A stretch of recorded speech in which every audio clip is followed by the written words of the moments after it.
Делегација на Македонската академија на науките и уметностите, предводена од председателот Таки Фити, в четврток и петок ќе престојува во Софија во посета на Бугарската академија на науките. Двете академии ќе организираат заедничко чествување на празникот на сесловенските просветители Свети Кирил и Методи. При тоа в четврток во Институтот за економски истражувања на БАН ќе бидат представени два научно-истражувачки проекти реализирани од страна на МАНУ и БАН.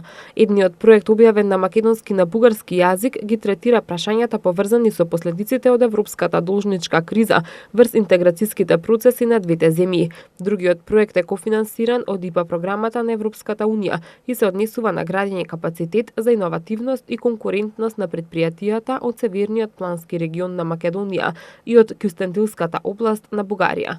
Овој проект е објавен на англиски, македонски и бугарски јазик. Во попладнивните часови в четврток еминентниот бугарски писател академик Антон Дончев ќе го представи преводот на бугарски јазик на романот Балканов Вавилонци од академик Луан Старова.